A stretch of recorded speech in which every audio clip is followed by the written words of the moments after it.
What is up? What is up? What is up? Good morning, Yankees universe. It's your guy Hector back with another banger here for the Yankees Morning Brew. All you DJs out there, hit that like button, hit that subscribe button, and let's drop the intro. Intro, let's go.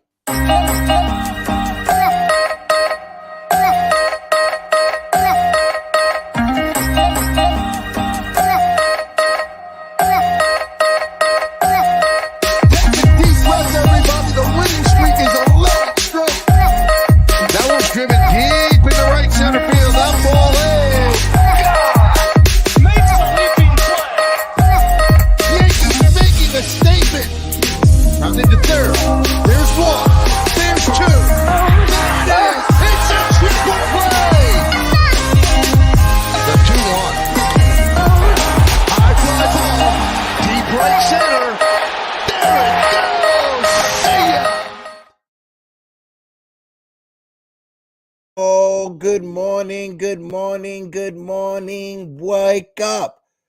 Yankees universe, what it do?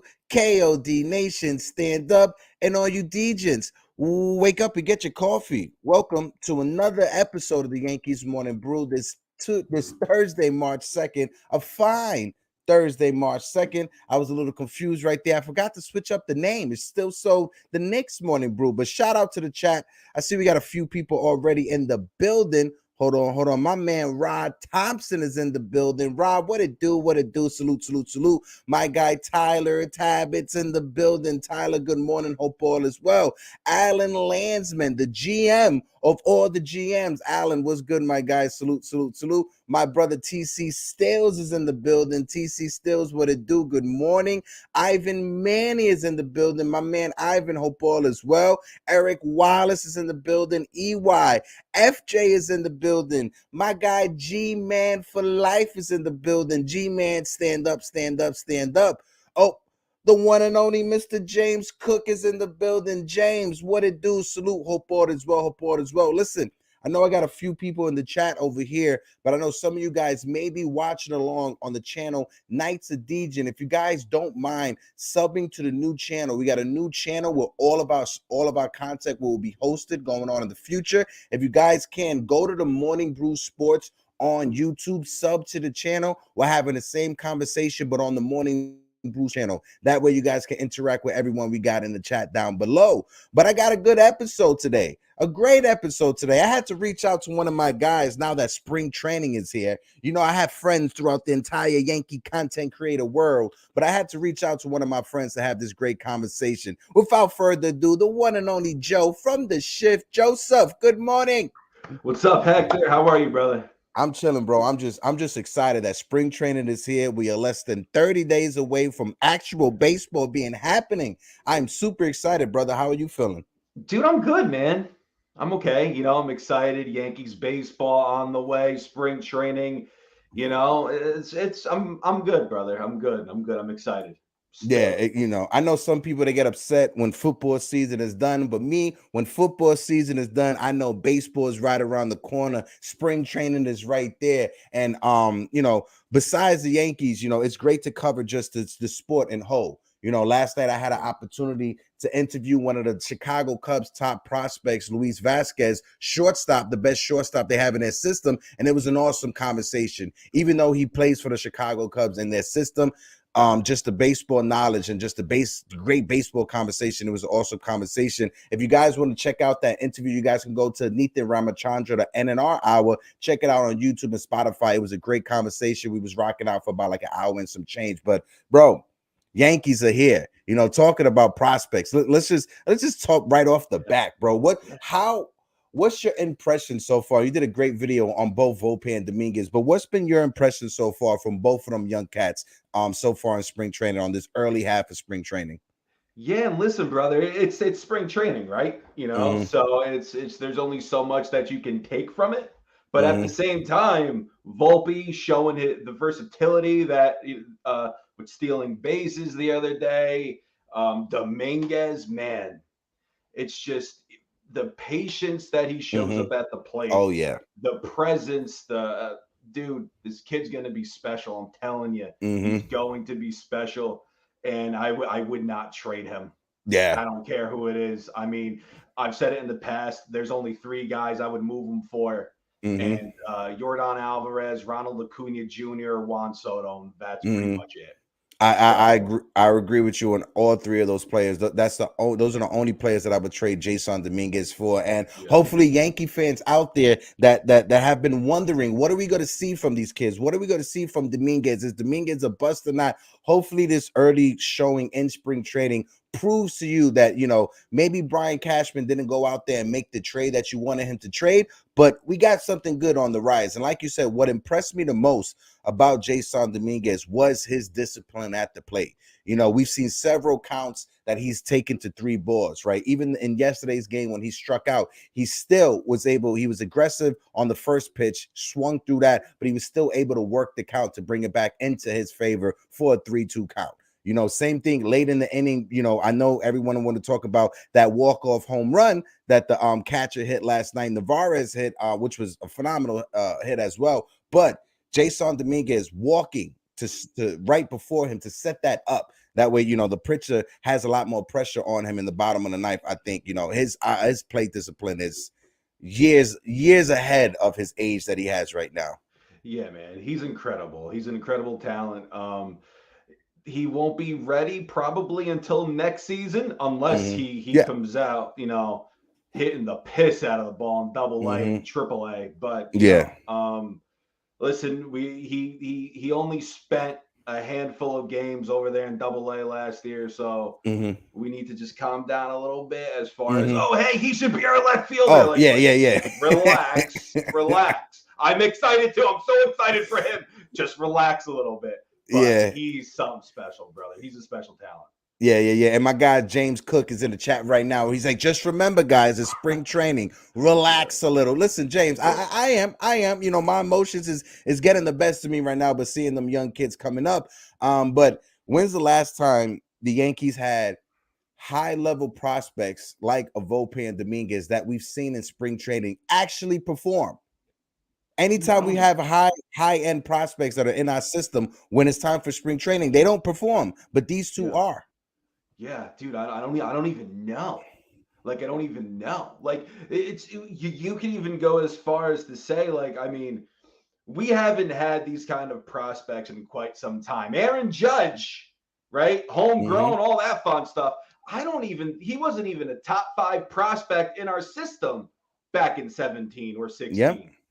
That, so like, it's when it comes to top prospects, we haven't had one in, dude, I don't even know. And Cano, he wasn't a top prospect either. No, neither was So it's Ching just Ming like, when was Juan. the Neither last one? was Jeter? Like, I don't even know. Yeah.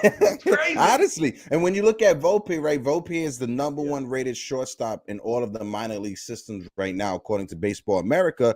And that right there, the last time that was Derek Jeter, was in the 90s. It's been so long, but it's a breath of fresh air knowing that the Yankees have something down the pipeline with these two. Like you said, I know it's spring training. We're not going to get too ahead of ourselves, but it is something good to look at, right? So I just want to bring this up real quick about Anthony Volpe. Let's talk about Volpe just for a little bit before we jump back to Dominguez, right? When talk about Anthony Volpe, he shows the Yankees his fielding chops, right? And he had a dazzling play yesterday, being able to convert a couple of double plays. What's been your takeaway from Anthony Volpe and his fielding, bro?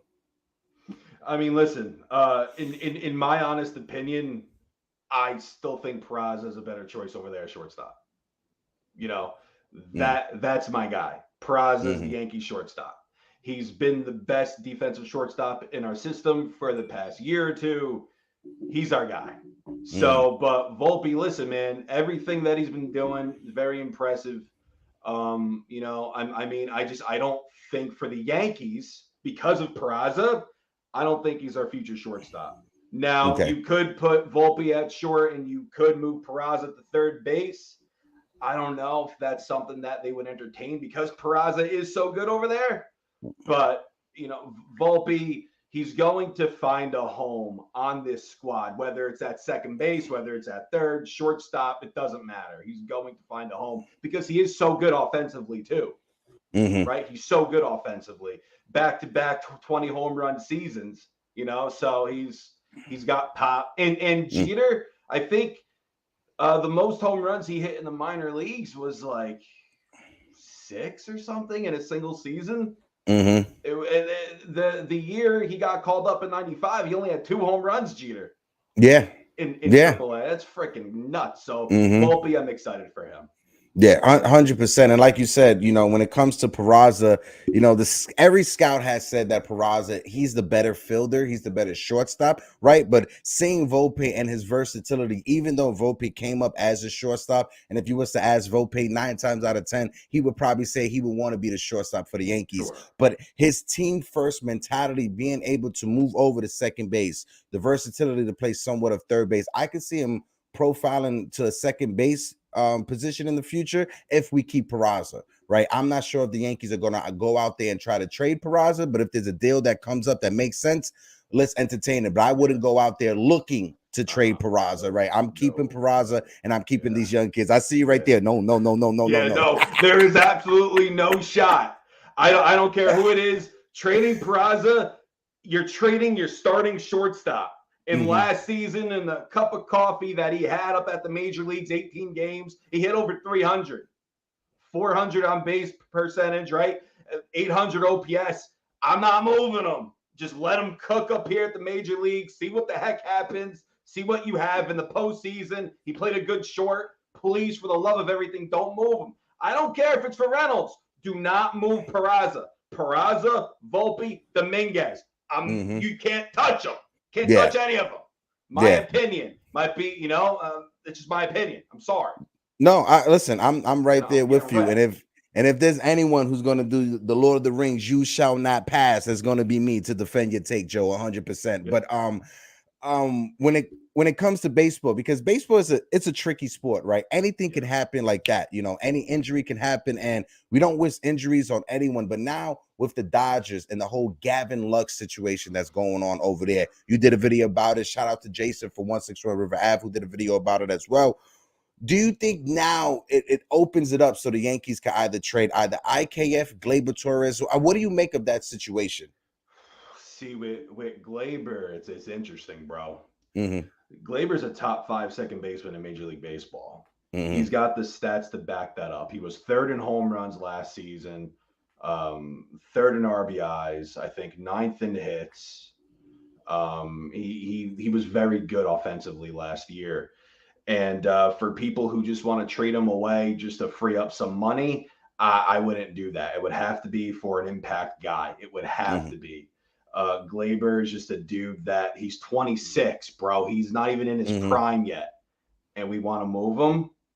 I mean, he had 23 home runs, right? And he only had one bad month last year. One bad month, a dreadful month, August. Horrible month. But if you take that month out, his OPS is like 800, 810. That's very good. So I if I'm moving Gleyber Torres, it's got to be for something good. And also, too, if the Yankees have no intent on signing him, then you got to move him, but make it for something good. You know? Make it. Don't go out there and make a move for the sake of just making the move. Like I said, when it came to Peraza, right? Don't go out there and just want to trade Torres just for the sake of trading Torres, just to get money off the books. Because that's what we did last year. Just wanted to get rid of Gary Sanchez, and we got stuck with Josh Donaldson. Right. So I don't even want to revisit that. But there's a few people in the chat. I want to give a shout out real quick. I got Michael Caputo is in the chat. Caputo, what it do? Salute. Who else I got in there? My man NYY News, Ruben is in the building. Ruben, salute. How are you doing? My guy Alan Landsman, he said they have had several prospects outside of Peraza and Volpe and the Martian that look good in a small sample size, but Volpe has the high MLB IQ. His arm isn't as strong as Peraza. Volpe also could play second and third base, which I agree. When it comes to the way Volpe's carried himself in interviews, right, and on the field, you see his IQ stand out. And to me, that's one of the most impressive things that I've seen. The way that his IQ just stands out, the way that he can literally be a quarterback on the baseball diamond, right? In the interviews, one of the best things that come out of spring training so far as when they asked him the possibility of him making the opening day roster. And the first thing he said was like, listen, my dream is to play in the major leagues, right? But I'm focused on the little things that I have to do to improve my game at this level. When it happens, it happens. And if it happens, it happens. That's the mindset every young prospect needs to have. And shout out to Anthony Volpe. That goes more on his father and how he was raised. But shout out to the Volpe family for that one. Yeah. No, absolutely. And Caputo, we share the same last name, bro. Oh, snap. You guys cousins? No relation. no relation, but same last name. It's a popular one. Yeah, it's a good one. Yeah, bro. Volpe, listen, if Volpe turns out, right, and if he's this franchise player, let's just say he's hitting like 20, 25 dingers a year, hitting 280, 290, 850, 900 OPS every year. I'm just, saying some numbers. But let's just say it does happen. I mean, we could be looking at a potential co-captain situation in like 7 years. Never know. Yeah, you never. But what if he turns out? And if like Aaron Judge, high baseball IQ, good guy, right? So if Volpe is the same thing and he's an MVP type player, it's fun. It's fun to talk about. It's fun to imagine. It's fun to think. That's why after every time we have these conversations, I go to MLB The Show. I turn all the sliders up and I put all the attributes up for Anthony Volpe just to play for a season. But that's just me. Want to ask you, Joe, because someone, Aaron Boone, kind of hinted at what his opening day lineup will be, right? We saw it in the first spring training. Well, not the first, but we saw it in the spring training game against the Nationals yesterday. Kind of looked like the everyday roster. But what's your takeaway on the possibility of how this Yankee lineup could be constructed? I think Donaldson can't be in there. Mm-hmm. Donaldson cannot be in there. He's 37. He's older. He had a horrible year, but he's older. It's not like he had a bad year and he's 29. He had a bad year and he's 37. Mm-hmm. Right? So Donaldson, I'll pay him $21 million to sit the bench. I do not care. Or to be a part-time player. Unless this spring training, he's hitting the crap out of the ball. His timing is down, not striking out much. Maybe, but no, I can't. I can't start him. DJ, perfect. But you need to find Gleyber in that lineup, brother. Like Gleyber's got to be in it. Yeah. Gleyber. I've seen people's predictions of Donaldson in the lineup and not Gleyber. It's like, I hope you made that thinking that they traded him because, Donaldson, no business being in that lineup. Yeah, he struck out 10 times against Houston in the ALCS. Why we needed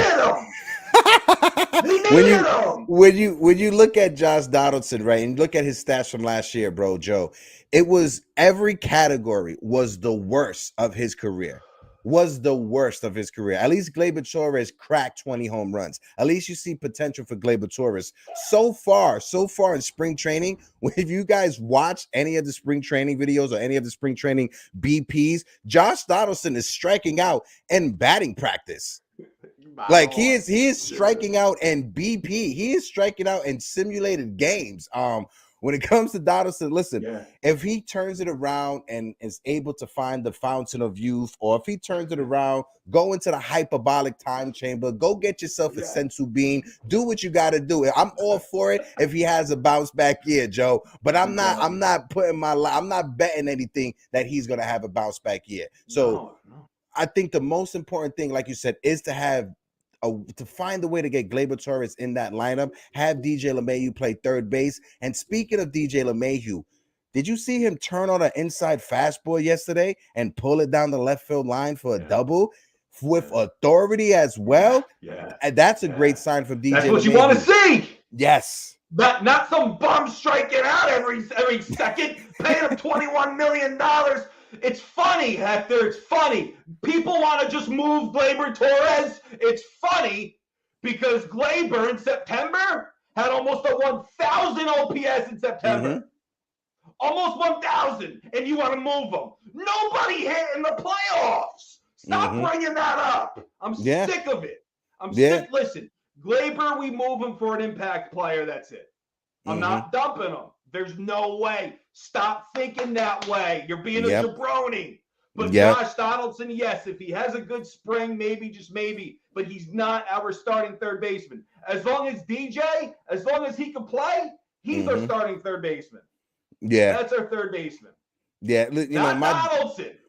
My dream scenario is, that bozo of a GM in Arizona who's been making all of these horrible moves calls up Brian Cashman because they're looking for a veteran third baseman. They can have Josh Donaldson. I know they just got they signed Evan Longoria, who may be coming back from an injury, but they can have Josh Donaldson also. As long as we can get Donaldson off of this team, I know it's hard to imagine the Yankees wanting to eat $21 million just to eat $21 million, but I'll do it in a heartbeat because we have some people in the minor league system, then we have people on this roster already that can fill in for him and do a better job. I would rather see Andres Chaparro, my guy Chappie, be there at third base over Josh Donaldson every single day. Shout out to the boss, Pete Simonetti, in the chat. Petey boy, what it do, my guy? I didn't see you in there, Pete.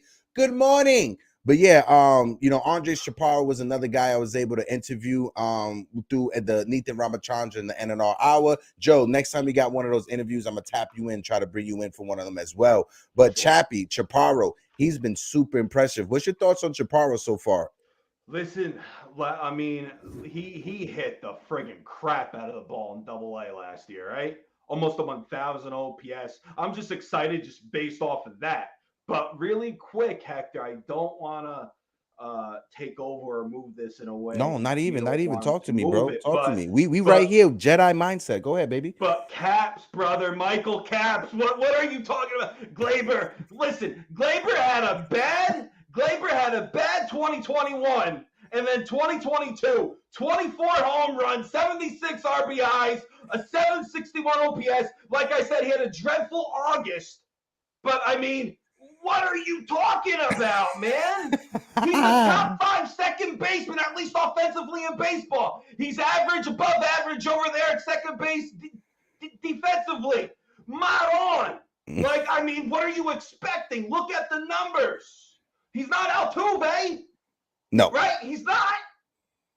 But he's good. He's a good second baseman, Michael. Mod on. Come on, buddy. I love your passion, and I love that you love the Yankees. That's so cool. But come on, brother. Capoose, just to let you know, Capoose, 10:35 is when we'll be doing the open panel, 10:35. Shout out to my man Corey T. He says Joe effing gets it. That's a fact. My man Joe gets it. And if you aren't following my guy Joe from the shift, what are you guys doing with your life? Do something better. Actually do something that's worth value. Follow my man Joe. It's free to just hit that button and subscribe. But no, bro, I agree with you 100% when it comes to Gleyber Torres. I'd rather have Gleyber Torres at second base than Josh Donaldson playing third base 10 days out the week. I know there's 7 days in a week, but 10 days out the week. Yes, I thought I said 11:35. Kapoots, my apologies. But yeah, bro. As well, hold on, because it's now a little battle. I know we brought up Josh Donaldson, but let's have this conversation on Donaldson and Hicksy. When it comes to both Josh Donaldson and Aaron Hicks, both of these players came out and said last year wasn't a fun time for them to play baseball. Last year wasn't a good time for them to be a Yankee. What's your overall take from the both of them? I know you already gave your take on Josh Donaldson. So what's your take on Aaron Hicks in this spring training? Aaron Hicks, I have a different opinion. Honestly, bro, I've been a fan of Hicks for quite some time. Ever since I think back in 16 or 15, he robbed a home run at Yankee Stadium, and I loved him ever since. When he was a Twin. So, and when we got him for J.R. Murphy, I was like, yeah, we got Hicks. It's just unfortunate that the past 2 years, he just hasn't been very good. I hope he could turn it around, but to be completely honest with you, he should not be our starting left fielder. He just shouldn't be. He's just off, right? And I hope he turns it around. I really do. We have 3 years left, 10 mil per year, so he's kind of cheaper, right? But last season was atrocious, and I know he had a kid last year too, so maybe that screwed up the dynamic a bit for him. I'm not sure, but Aaron Hicks, I have a little soft spot for him. I have to be honest with you. All right. Listen. Respect it. When it comes to Aaron Hicks, I agree. When we traded John Ryan Murphy for Aaron Hicks and Aaron Hicks came up and was mashing the ball, I was like, oh, we got something here. This is something special. But like you said, injuries, he can't stay healthy. When you look at Byron Buxton with the Minnesota Twins, that's who the scouts thought Aaron Hicks was going to be. They thought he was going to be what Byron Buxton is right now, but the injuries, he couldn't put it all together. Not sure if he has to break down his swing and build it back up the same way Matt Carpenter built it back up. But there's just something in there that's not clicking. Not saying that he is the worst athlete in the world or he's just the worst Yankee out there in recent memory. No. I wish the best for everyone, regardless if you're on the Yankees or if you're not on the Yankees. If Aaron Hicks comes in and he's able to hit you 260, 270, I'll take it, right? But like you said, he's gotten to a stage that we can't go into the season relying on Aaron Hicks to be our everyday left fielder. Just like last year, relying on him to be our everyday center fielder hurt us in the long run. We had to move Judge to center field, make some trades for Harrison Bader, right? So his time as an everyday major league outfielder may be coming to an end. Maybe a situation where he's just rotating in and out of the lineup with Oswald with Oswald Cabrera, depending on where they put him during that day, during that lineup. But if he comes back and he gives us something, I'll take it. Give us a spark of juice for the first 2 months. That way we could trade you at the trade deadline. Yeah. I mean, I'm looking at what Michael's saying, dude. Caputo goes back. Brother. Caputo. Awesome. Yeah, I love my guy Caputo. He's worse than even Joey Gallo. Mike, he's not. When it comes to Caputo, I'm not sure if he's typing right in the chat or if it's a voice thing. He's just speaking and the YouTube is just putting it in there. But that's my guy Caputo. He always gonna give insight. Shout out to Uncle Tassa, the Pinstripe Chronicles as well. We got another one. Lorenzo Cardona's in the building. Lorenzo, what it do? Mikey Mazza in the 4 Train Express. What it do, Mikey Mazza? Hope all is well with my guy. Make sure you follow Mikey Mazza as well. Alan Landsman said Hicks is easier to eliminate playing time if they implement Judge in left field and Stanton in right field. Hicks was also rusty last year from being injured for so long, so he might have improved, which may be true. What's your thoughts on Judge possibly playing left field, bro? I freaking love it. I love it, especially if you could get Giancarlo out there and right. Giancarlo wants to play right field, bro. Yeah. He wants to play. So if he wants to play, he's not a bad right fielder. He's not bad over there. Just let him play it. And put Judge over and left. Judge is a team player. You can stick Judge at first base and he would do it. Right? Judge is a team guy. So put Judge in left, Giancarlo in right. I'm fine, bro. That's totally fine. No, listen. I like it. I said it last year, right? If they're willing to move Aaron Judge to center field and allow Aaron Judge to play center field, what's holding you up what's stopping you from letting him play left field in Yankee Stadium? Left field in Yankee Stadium is like center field and like probably 25 different ballparks or 28 different ballparks, right? Minus Fenway and probably Baltimore now because they moved the walls back and everything. So if you have no reservations when it comes to playing Aaron Judge in center field, you should have no reservations to allow him to play left field, right? Because when we look at our lineup, there's no argument, right? The best lineup that we could put out there is if Stanton is in right field, Judge in left field. That way, DJ LeMahieu could be in the lineup with Josh Donaldson and Gleyber Torres at the same time. We may bash Aaron Hicks for what he did last year. We may bash Josh Donaldson for what he did last year, but I would rather have Josh Donaldson in the lineup than Aaron Hicks, if you ask me, just to have him at that bottom because he may have some pop. At least with Aaron Hicks though, with Hicks, he at least he could work a walk. Yeah, right? That's true. Josh Donaldson, his walk percentage freaking went down. He struck out more and walked less. So it's like that's the thing with Josh, man. It's like not on, bro. At least Aaron Hicks had a 330 on base percentage. So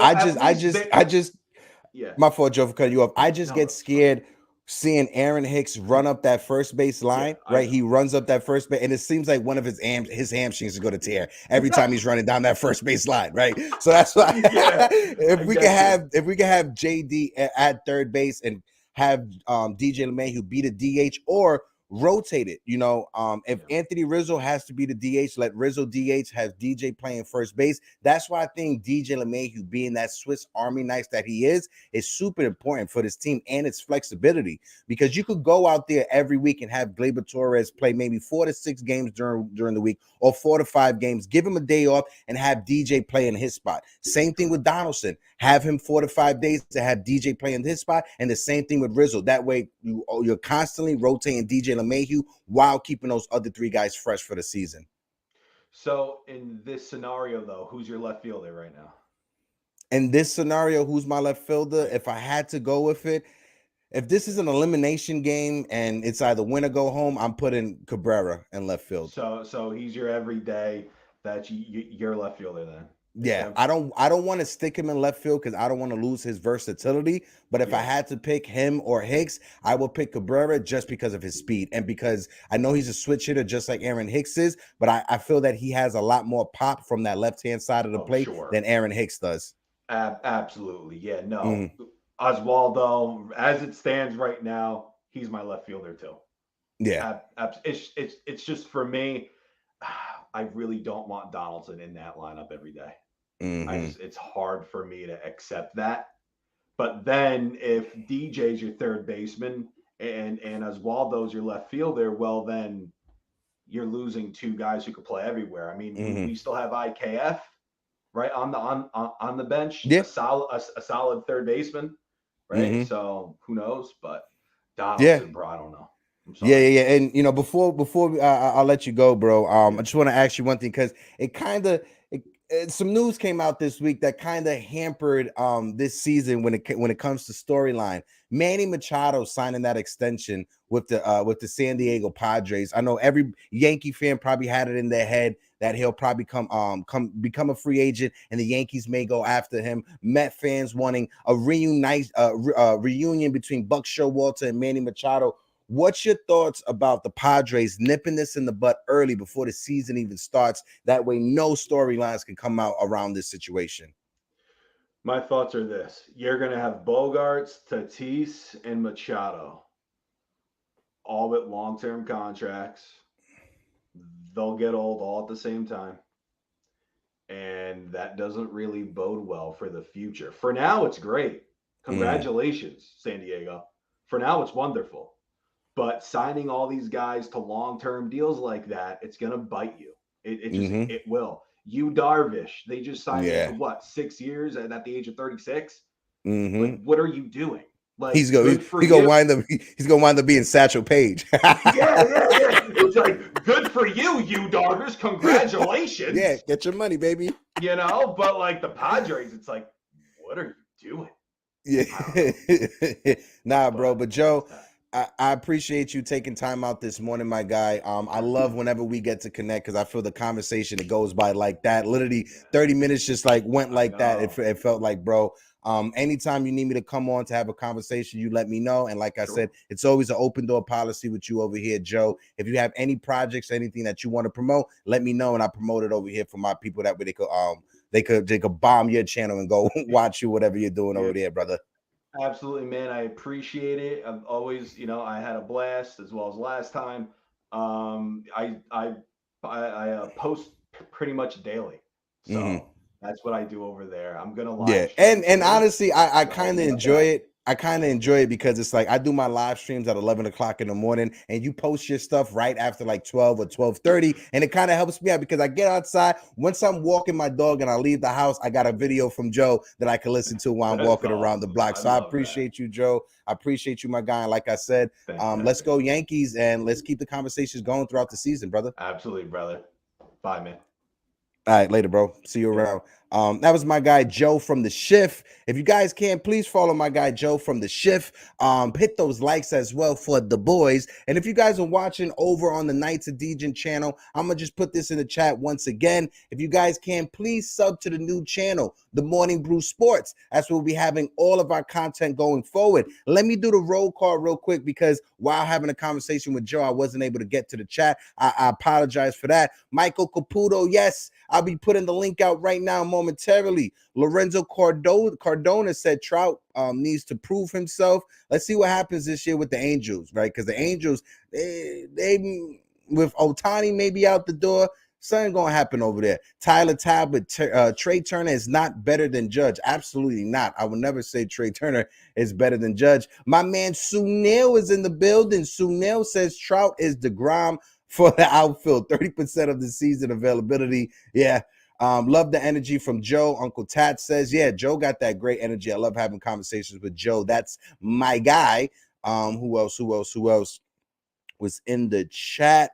I don't want to miss anybody. Capoots, of course. TC Stills, my guy. Sunil, Mikey Mazza.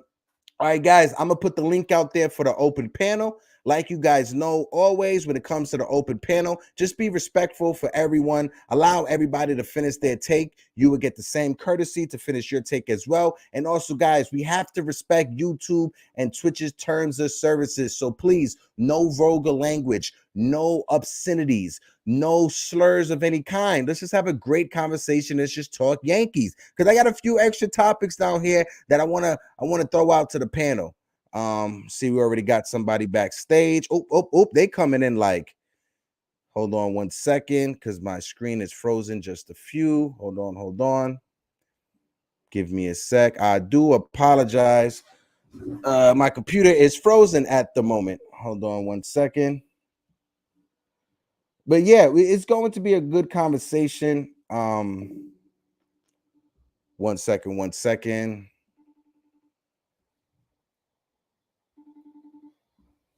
Hold on one second.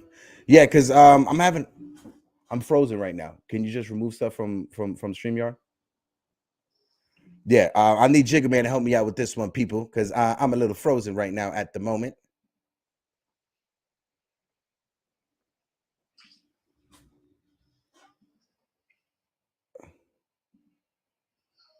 Crap.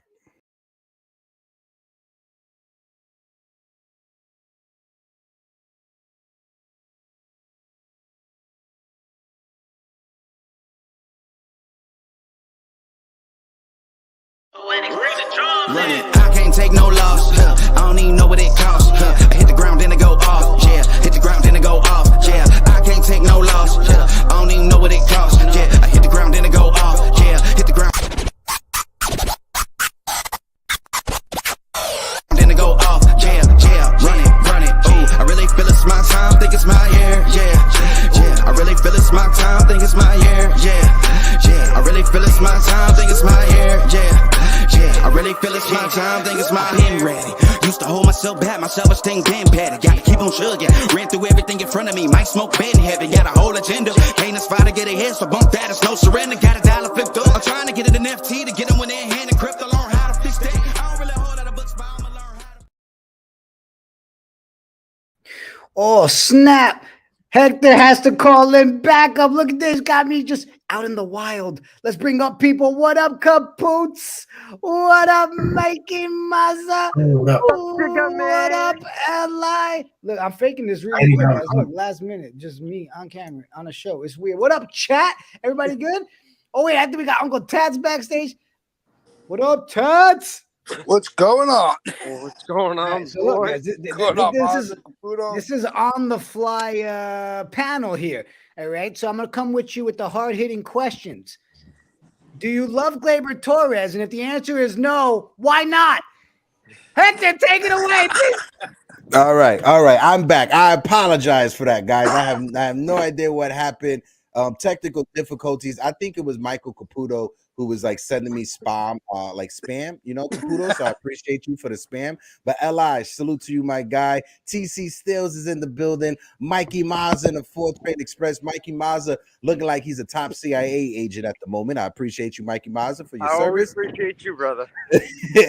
Shout out to the chat as well. Thank you to my brother Jigga Man for holding it down while we dealt with the technical difficulties. But Caputos. It's spring training. Listen, Michael Caputo was hunting me down Tuesday when I didn't show up for the show in the open panel, right? But everybody knows that I was dealing with the passing of my family. No, but I appreciate you, Caputo, for reaching out. TC Stills reached out, Mikey Mazza as well. But Caputo, I'll start with you. Yeah.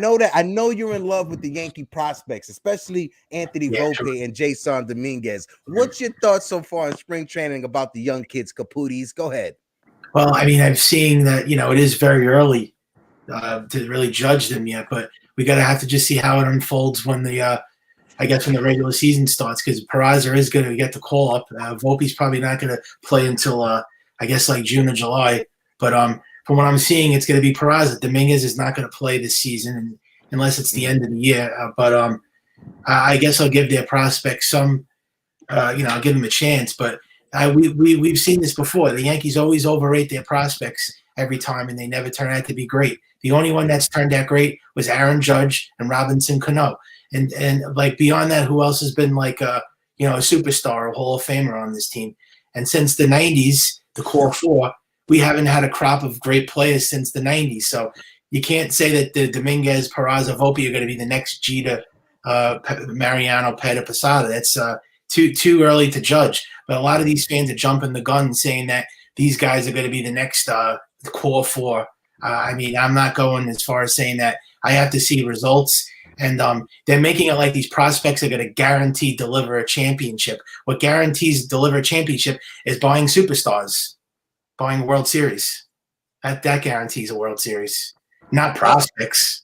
Well, I push back just a little bit. When you look at the past 5 championships from the World Series, teams who won the World Series, their payrolls weren't even in the top 5 of Major League Baseball. So the idea of buying superstars and buying talent is it worked in 2009. It worked in 2009. 13 years ago. Yeah, but when you look at the past 5 championships in Major League Baseball, the past 5 teams that won a championship, their payrolls weren't even in the top 5. Yeah, but the Yankees haven't attempted to buy a World Series in 13 years. So that's whose fault is that? Brian Cashman. He doesn't want to buy it. Because the past 5 seasons, the teams that have the top 5 payrolls, they don't win championships. Yeah, well, those teams have better farm systems and they know how to develop. Yankees don't have the farm system. That's their fault. Well, now it looks like we do have the farm system. Anthony Volpe is the number one. Anthony Volpe is the number 1 shortstop prospect in all of baseball. Jasson Dominguez is the 10th rated outfield prospect in all of baseball. So let's just see what we have with our young kids. Mikey Mazza, throw it over to you, brother. Same question going your way. I haven't been on a panel with you in a minute, bro. I hope all is well. What's your so far early spring training with these young kids, bro? So I'm excited. I just want to put this out there for anyone in the chat who agrees or disagrees, but this is the deepest farm system we have had in God knows how long. I am very excited about these prospects. Now, with that being said, it is still early. So now we can't just go ahead and say, oh, well, he's going to be the next Mickey Mantle. He's going to be the next Derek Jeter. We can't do that until they actually prove it. So with that being said, is it exciting to watch these young kids? Yes. Do I want to see Volpe up there? Yes. Do I want to see Dominguez up there? Yes. But they've got to prove that they can handle it and that they can be up there and play at a major league level and play there consistently on an everyday basis. 100%. Can't disagree with you whatsoever. I'm going to throw it over to TC Stills. TC Stills, same question going your way before you throw it over to the greatest of all time, my man, L.I. Yankee King. Go ahead, TC. Yeah, like Fortrain said, yeah, I'm super excited. This is a good crop of young guys. Other than the pitching, we traded away, half our pitching, but Peraza is our shortstop for a while. I see that, and Volpe will be a second baseman. I see too in the future. But Dominguez, Spencer Jones, even your boy Chaparro, Navarez hitting that walk-off home run. I mean, I love seeing the young kids mix in with the veterans. It has to be a good mix. You can't just go out and get a ton of free agents and buy championships. It doesn't work. In the 80s, it didn't work. When they had the pride and power teams, it didn't work. So and the good mix is what they need, and it's coming together. We thought it was going to happen in 2017 with Sanchez and what's the guy, the first baseman? Greg Bird. Greg Bird, yeah, the same. The same. It didn't pan out. I think it's starting to come together. I just want to see these other. I want to see Hicks and Donaldson gone, and then I'll be completely excited. Yeah, yeah. Even when you bring up names like Gary Sanchez, Greg Berg, Caputo just put in the chat, Jackson Frazier. When you bring up those names, Oh yeah. those three players were never ranked as high as Volpe and Dominguez was. Right. Even when you go back to the days of Austin Jacksons and Jose Tabata, they was never ranked as high as what Volpe and Dominguez was. Volpe and Dominguez are the highest ranked prospects that we've had in our system since Derek Jeter. And that's just facts. You can't argue against that. But I'll throw it over to my man, Li Yankee King, before he choke slams one of us through the table. Li, what's your thoughts so far on this early spring training, my brother? And I like how you growing this out, bro. I see you growing the beard. You're giving me a little competition for the beard. I see you, baby. Go ahead. Well, the only reason I'm growing out the beard is because my razor broke. Copy. Heard you. Let's start a GoFundMe account for Li. Get him a razor. Go ahead, Li. Yeah. But anyway, after my razor problems, let's go to spring training. Go ahead. I love what the prospects are doing. I love that Dominguez looks poised, looks good. He's not overmatched. He's actually having good ABs. Now I would send him to AA and just have him be in AA full year. Best case scenario, he's a September call-up. And maybe a pinch runner for the postseason. Just to give Dominguez that feel of the postseason. Yeah. Volpe should be a second baseman. He does not have the arm at all. No knock on Volpe. I love Volpe. But his arm is not the greatest. He can, he has the glove. He can field it with the best of them. Have you seen so far early? He can field it, but like you said, Li, his arm is just doesn't have the strength. And now with the bag being a little bit bigger, that bang play from last year, they're safe now, right? So you need to have that arm strength. Go ahead, Li. Sorry to cut you off. And the reason why I want to move Torres over to third is because of the shift rules. The shift rules is going to need a more rangier, more speedy second baseman, a more rangier, a more speedy shortstop. And I love Glaber. I want Glaber here long term, but that dude is not as fast as Volpe and Peraza. So you need Volpe and Peraza to be the guys up the middle. And yes, am I putting Torres at third over Donaldson and LeMahieu? Yes. He has the stronger arm. And stronger bat over Donaldson. He's about on par with DJ. I can't disagree with you with anything that you just said. When it comes to Volpe, I love Volpe, his glove, his intangibles, but like you said, that arm strength is something that he doesn't have. And every scout out there has pointed out the fact that Peraza is the better fielding shortstop. So if Peraza is the better fielding shortstop, why are we even having the conversation about Volpe being that shortstop? Allow him to play second base. Allow him to, so he doesn't have that shadow of trying to live up to the expectations of being the next Derek Jeter, right? Because that's a lot of pressure to put on a young kid. Move him to second base, allow him to fly under the radar, and just let his bat show what he got. He has the speed. You showed us 2 stolen bases. I like it a lot, but I got a super chat right here. Rod Thompson, he said, let's remember, folks, it's not about buying championships. It's about acquiring the best talent available based on the needs of the teams. The Yankees farm system is the money system. Well, I agree with you with that when it comes to that, Rob, but go ahead, Eli. You got one more thing you wanted to say? One more thing that I forgot to say.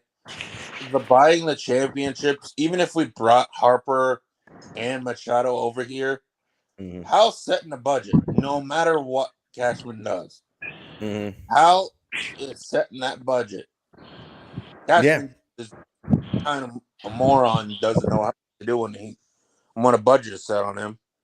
Yeah, and also too, Li, when you think about it, if the Yankees if they did go out there and spend the money on Harper and Machado, they would have went over the luxury tax so much.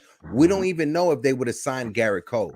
We don't even know if they would have signed Carlos Rodon, right? So the one thing that you could point to and say from the Yankees from the 2000s, when we had the Sheffields and the Giambis and the A-Rods and the Jeters, the one thing that hurt our team back then, we didn't have no aces. We had an old Randy Johnson. We had a bum Jared Wright, an injured Carl Pavano. Mike Mussina was on the opposite side of 32. His velocity was going down. We had no ace back in the days, right? Ching-Ming Juan came up, became our ace, and he got injured and he had to retire from baseball, right? So even if we went out there and spent the money on Machado and on Harper, would we have had the money to go out there and spend the money on Garrett Cole?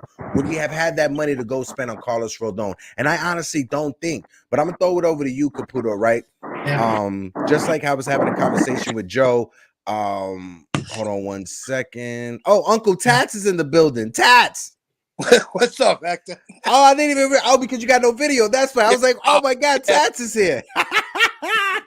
Tats, I apologize, Uncle Tats, but same question going your way when it comes to Volpe and Dominguez so far in this early spring training. What's your thoughts? And talk to us like you're Jesus, Uncle Tats. Go ahead. You know what? I'm so excited about the progression of these kids. I have no choice but to be optimistic going into the season. I really don't. You know, of course we're going to see the Three Stooges in Hicks, Donaldson, and IKF.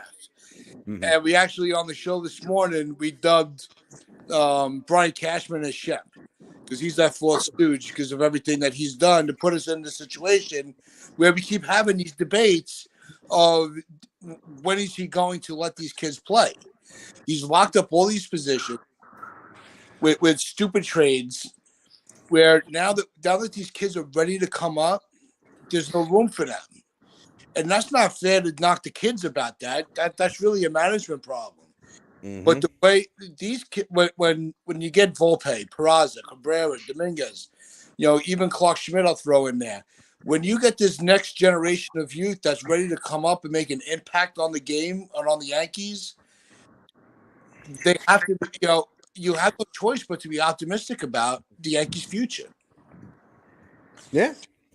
You just gotta be, right. And Caputo, I know you're talking about we can't hug the prospects forever. I'll just throw this question going your way. When it comes to the prospects, what's your issue with the prospects, right? Before we continue the conversation, I just want to understand your perspective from it. Go ahead, bro. I'm going off of past history because we always overrated the prospects in the past. For example, Jesus Montero, Jose Tejeda, Chance Adams, Clint Frazier, Justice Sheffield. I could go on and on. So going off of that, basing off of that, I'm not going to get excited over this. And what the Yankees need are the necessary needs to win a World Series, players that could help us win, to get us over the hump, to put us over the top. And we don't have those pieces to win the World Series. We don't have the necessary needs. This is not a World Series contender. And going off of prospects, guys that have no experience and that are coming up and that are rookies are not going to push the Yankees to win a World Series. Rookies don't guarantee you a World Series. We don't know what these guys are going to be like. They could suck. So we got to go for that too. And they could also be great. But do you have a crystal ball? We don't have a crystal ball. We're not fortune tellers. So you don't know what these guys are going to be like. What if they're busts? Then what? Then what are we going to do? What's the next step? If all these guys suck, then what do the Yankees do after that? They got to have to buy the World Series, right? I can see your argument, right? And I'll throw it over to Mazza and to TC Stills afterwards. I can see your argument, right? But the same way how you made the argument about if the prospects don't work out and you started listing off prospects that didn't work out, I can do the same. I can make the same argument for players that the Yankees signed that never worked out. I can make the same exact. Jacoby Ellsbury spent the money, that ain't work out. Brian McCann spent the money, that ain't work out. Carlos Beltran spent the money, that didn't work out. You point to one anomaly, CC AJ Burnett. AJ Burnett was good for one season. Mark Teixeira worked out. Yes, just like Aaron Judge worked out as a prospect, just like Luis Severino is going to be our third starter in our rotation. He worked out as a prospect. Jonathan Lasagna worked out like a prospect. I can make the same argument. We spent money on Carl Pavano and Jared Wright. Did that work out? We traded for A-Rod. Yeah, but he worked out. That extension. He didn't win one championship. I understand it was just one, but he did help us. What about Gary Sheffield? Gary Sheffield worked. Did we win a championship with Gary Sheffield? No, but I'm looking at the acquisition. Did we win a championship with Gary Sheffield? No. Did we win a championship with Bobby Abreu? No. Did we win a championship with Jason Giambi? Nope. Did we win a championship with Kevin Brown? Nope. So I could make the same exact argument. The thing that you failed to mention, Caputo, those prospects that you mentioned, and I said this before, those prospects that never panned out, they were never ranked as high as Volpe and Dominguez is right now. Is what I'm saying. Mikey Mazza, I'm gonna throw it over to you for this conversation and then throw it over to TC and LI when it comes to the prospects or buying a championship or developing the prospect. What's your take on it? Where do you think the team should go? So there's one prospect that all of us forgot to mention, and that's okay. But Spencer Jones, he is the left-handed version of Aaron Judge. I'm excited to see him, and I know I'm digressing a little bit, but that's someone to watch out for, as well as Brandon Maea. So those are the two prospects I think are going to be the next, part of that core that comes up. As for what do I think the Yankees should start doing, they should start developing their guys. Now, you can use some of them in trades, which is fine, but they got to be smart trades. But I would really like to see the Yankees develop their prospects and not hug them and not use them. We need to use the prospects when they're ready. Look at Peraza, prime example. They called him up, but they hardly used him. Look, if you look at Oswaldo Cabrera, they called him up and they used him, and look what he did. He gave us that spark we needed. So I think the direction the Yankees really need to start looking into is developing their prospects so that way they can get another core four. Because if you look at the core four, they developed them, and they weren't power hitters, but they did the job that was needed to be done. Yeah, and now Caputo, I love how Caputo. You just so under the radar, bro. You're like you just sit there with that devilish ass smile while you type it in the chat. I love you so much, Caputo. I was just you forgot Roger Clemens and Johnny Damon and Cecil. Well, Roger Clemens was a trade. Yeah, Johnny but they all Damon, worked out. but hold on. But the thing is, you're talking about buying the superstar, right? Yeah. Roger Clemens was a trade. Johnny Damon, the Red Sox didn't want him anymore. So where is he going to go? The Red Sox didn't want him anymore. Wade Boggs, the Red Sox didn't want him anymore. They did win, though. Cecil Fielder, but those aren't superstars, right? Those aren't the Johnny big time. Damon was a superstar. I think Cecil Fielder was kind of a superstar. No, Cecil Fielder, when we traded for him, how many home runs did he hit with the Yankees? He had like 20. He had like 20 or 30 before. But what I'm saying is that he had like 30 when we traded for him, or 35 when we traded for him, and he didn't finish with that many home runs. Yeah, what I'm he saying. was a big acquisition. And what you forgot? Darryl Strawberry. But you're talking about guys that are just veteran minimums, though. Darryl Strawberry was signed for a veteran minimum. Tim Raines, he was a veteran that signed for a minimum. So those aren't superstars like breaking the bank type moves. Those are the moves that I would love Brian Cashman to make. When it comes to those type of moves, that's where I would want to spend the money on guys that we could spend to have a bunch of them instead of one guy. But TC, still, same question going your way when it comes to the prospects or spending money. Go ahead, baby. And you named guys that were all trades, not free agent acquisitions. Yeah, ahead, I agree. I agree with Fort Train. I mean, we got to learn how to use our prospects. Bringing them up, sending them down, giving them. We got to be. That's that gorgeous guy. Go ahead, Tats. What's up, Uncle Tats? Hey, so also we need to redo our scouting. Our scouting needs to be just revamped, and we need to make better moves, not just buying championships, just buying here. He's the latest and greatest. Let's make some smarter moves and not just throw money. The Donaldson and IKF, that's a perfect example. That was the stupidest move ever. Like Cashman tries to, reinvent the wheel. Like let's get together with these, Mania and these new guys, and let's get a plan. Let's get, I'd love to get Reynolds, somehow, get a deal together to get him, but not give up everybody. It's just we just need to make some smarter moves. It's not all about buying championships. That's not going to work. Again, I love the way they're integrating the young guys. Yeah, they're not all going to pan out, but like you said, Hector, these guys are high ranked prospects, and those other guys weren't. So Yeah. Before I throw it over to Tats, if I can, we got 28 people in the building that are watching right now. It's split down the middle, 14 on the Knights of Dejan. If you're watching over there on the Knights of Dejan channel, please sub to the new channel. I put the link in the chat. That way you could join the conversation over here on the new channel. If you guys do not mind, hit the like button as well for the boys. Uncle Tats, same question going your way when it comes to the prospects or when it comes to the money. Which way you thinking we going, bro? Oh, shout out to my man G Ram de la Isla in the building. My man G Ram holding it down on the island. Appreciate you, brother. Go ahead, Uncle Tats. Yeah, I think it's time to start shifting more towards the younger kids. But here's one of the evaluations that I have seen. I think the dynasty, as great as it was during those years, and I think all of us can agree, those were the best years that we've had of our lives as a sports fan. Mm-hmm. But I think at the same time, it spoiled us so much that we want that back so bad that we don't want the youth to come up because they're not ready. And we don't want the veterans because they're too old. Where's the medium? Where's the ground where we have a perfect infusion of kids being called up because they're ready, with the veterans to help them keep progressing? We've lost that. We're never satisfied. I think that's because of the drought of the World Series. Not even just winning, just getting to the World Series. I'll take that at this point. Let's just get there. Let's just be competitive enough where we are a World Series threat. I think that I think that's why we fight with each other so much. Caputo makes some great points. And so does Li, Mazza, TC Steels, everybody else in the chat. We're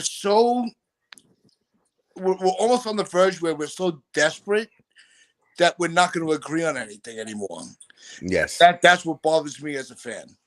Yes, and to your point, Uncle Tats, great points as well. When you talk about the age, right? And just to let everybody know, we're going to keep the open panel running. We're not cutting off at 12 o'clock today, right? But when you talk about the age of our lineup, when you look at what our potential lineup could be, and you look at the players that are in the lineup, there's probably one or two players that's under the age of 30, and that's Gleyber Torres and Harrison Bader and Jose Trevino. So you got three guys that are under the age of 30. DJ LeMahieu, he's over 30 years old. Aaron Judge is over 30 years old. Anthony Rizzo, over 30 years old. John Carlos, Josh Donaldson, Aaron Hicks, those are all guys that are over 30 years old. Go ahead, Li. Same question going your way. But when it comes to the prospects or when it comes to the money, how are you building the team, brother? I want to build it through prospects. Let me see a guy like Dominguez. Give Florial left field. Give Volpe second base. You got to slide that right in there, right under the radar, so nobody can notice it. Right? Go ahead, Li. Continue. Hector caught me. Anyway, give Peraza shortstop because we know I cannot field. I can't field. But and Spencer Jones, he can be our version of Cody Bellinger. Now he can have a better bat than Cody Bellinger, but I'm talking about the defensive versatility. Because if you heard what Dan Huber of NYY News TV said, shout out to Dan, when he was rehabbing from Tommy John surgery, he was working out not in the outfield, but at first base just to get baseball activity going. So he has that experience. Yes, is it major league experience, what everybody loves? No. He's in single A. But that experience of going from center field, left field, right field, first base makes him valuable. Because nowadays, guys, you need versatility in your outfield and your infield. So that's why what I'm saying is Cashman needs to identify the guys. Who is the guys? Is it Jones? Is it Flo? Is it Dominguez? Is it Peraza? Is it Volpe? So, all right, these are my 5 guys. Stick did it last time. Just copy what Stick did. Is like, all right, these are my 5 guys. I'm not moving. I'm not trading. They are not going anywhere. Everybody else, is touchable. Yeah. No, My listen. untouchables: Dominguez, Florial, Raza, Volpe, and Jones. Yo, I swear to God, Li, I'm going to get you to meet Estevan Florio one of these days. Like, I swear to God, I got it on my bucket list. If there's one thing that I'm gonna do with my life is make sure that you, Li Yankee King, meet your favorite Yankee, Estevan Florio. I guarantee you that. Actually, But I'm can I gonna say one last quick thing because I got go ahead, Maza. Go ahead, brother. Go ahead, But brother. I'm going to put out 3 things that the Yankees need to start focusing on: getting younger, getting rid of dead spots in the lineup, i.e., Josh Donaldson, and making smarter decisions in what they do in the front office. So that means using Sabian and using Mania as the brains of the operation. Let them do it, and then 100%. bounce ideas off each other to make it so that you get the right pieces to get us Facts. just to the World Series. Facts. But with that being said, I got to dip. I got to get back to work. Maza, love you, Time baby. for all of y'all. And Hector, you and I will speak during the week. Definitely. Mikey Maza, do your thing. Peace, brother. Have a good day at work. And please, guys, make sure you guys sub to my guy Mikey Maza in the 4 Train Express. What happened, Caputo? You was gonna say something? No, I was just going to say, we talk about how you were saying that it's not all about buying superstars every year and it's not a guarantee, right? But look what the Mets are doing, the San Diego Padres are doing, and the Los Angeles Dodgers are doing.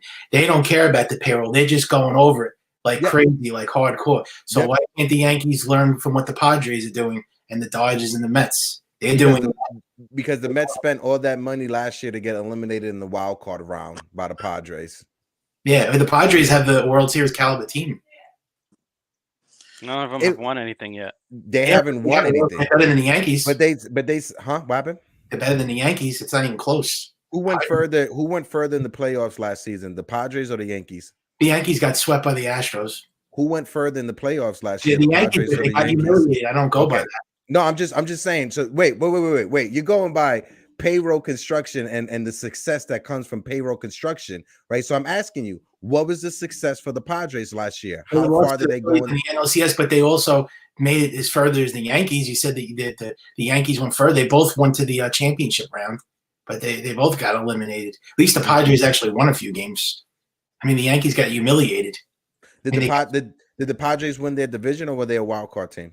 They were a wild card team, but they beat the Dodgers with the third highest payroll. They beat the Dodgers, and they were what were they? An 83 win team, the Dodgers, and the Padres and the Dodgers were a 111 win team. So you can't go by all that stuff because the Dodgers won 111 games and the Padres won 83 games, and look what happened. So I mean, the third highest payroll for 83 wins. TC Stills, I'm gonna throw it to you with the conversation because the Yankees have to figure out the number 5 starter, right? We've seen somewhat out of Domingo Germán, Clark Smith. What's your takes when it comes to the 5th starter in the Yankees rotation? And I'm gonna have you throw it over to Uncle Tax right afterwards. Well, it's spring and it's early to say, but Clark Schmidt looked fantastic. And Germán did too, but I'm leaning toward Clark Schmidt as the 5th starter because I like Germán in the bullpen. Germán's more of a 1 to 2 inning guy. Once he goes through the lineup 2-3 times, he starts getting hit. So my choice would be Schmidt, but I honestly think they might do a 6-man rotation early in the season. Mm-hmm. So that could be the case, but yeah, I like Schmidt. I've liked that cutter so far from Smith. So far, like it has movement. He's not throwing it with crazy velocity. He's focused on the control and the movement. So far, it's surprising a lot of hitters, right? He's catching a lot of hitters. So hopefully that's something that he can pitch. Yeah, he could work on, and it could lead to good success during the season. Uncle Tat, same question going to your way, but before Uncle Tats go, Jonathan, good morning, brother. Hope all is well. Glad to have you on the panel, my man. It's been a minute. Hope all is good. Hope all is good. But Uncle Tat, same question going your way, and then afterwards, I want you to throw it over to Jonathan to get his take about the number 5 starter. No, I think it has to go to Schmidt. I was saying earlier on my show with Donald that it was when you see a player come into camp and they recognize that they need to either add to their arsenal or improve their current arsenal. You'll play. Schmidt came in knowing he needed another pitch, and he went and he worked on the cutter. His first spring training, we got to see him use the cutter that he had developed for himself. That just shows a motivation that you come to expect from somebody fighting for a spot. Not that, well, I'm a younger guy. I have, I could walk into it. He put the work in. So that's where I give Schmidt the upper hand over Herman. Herman is also a very reliable starter where but the expectations are not high enough. So he fits into that fifth spot. But he's also very experienced in the bullpen, as is Schmidt. So I think you're going to see more of a platoon with those two guys between that fifth starter and a bullpen need. But I think Schmidt at this stage of spring training, because it's only a week, at this stage, I think Schmidt has the upper hand. Okay.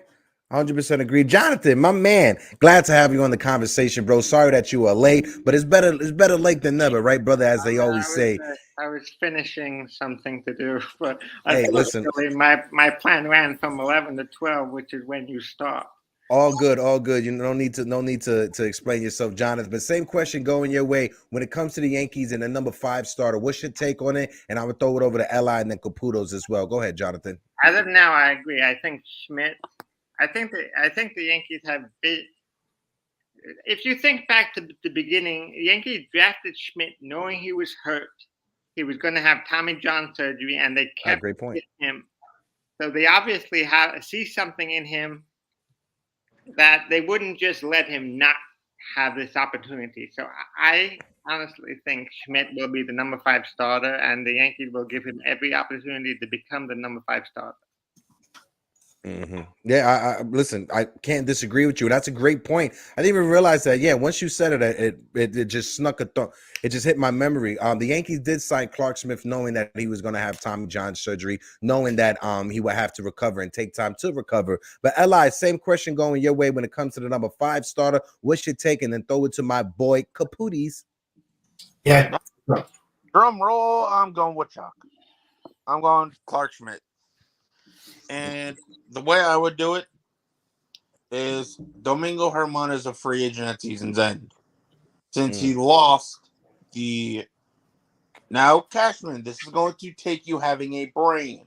So I'm going to say this slowly for you.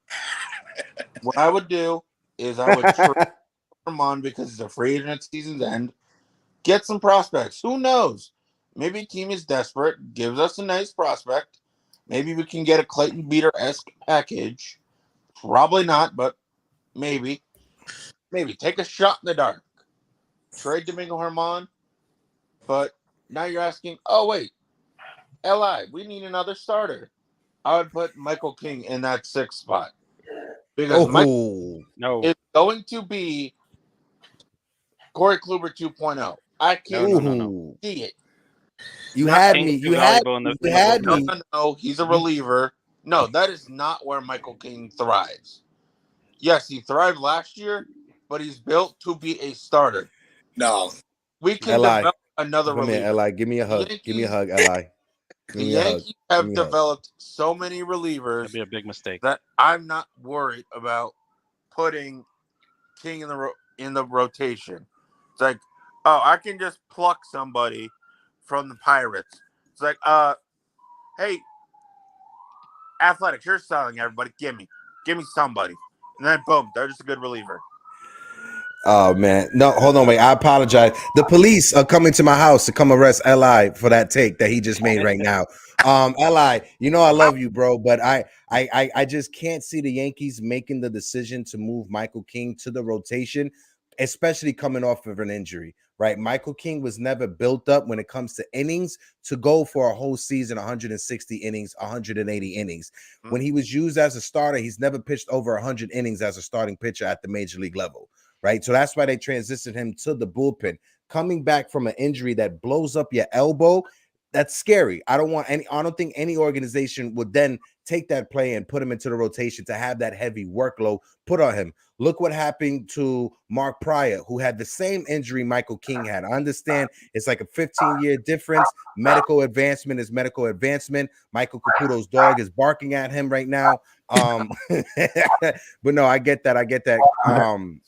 No, but I wouldn't make that move. But Caputo, I'm gonna throw it over to you, brother. When it comes to the Yankees and that fifth starter, what you're seeing, bro? What's your take on that? I guess it's going to be Domingo Germán, because where else are they going to go with him? Unless they trade for another starter, they could trade for another starter because Frankie Montas and now Nestor Cortez. It looks like he's ready. I mean, that hamstring injury, I think that was kind of a fake injury. They basically lied because they wanted to keep him out of the World Baseball Classic.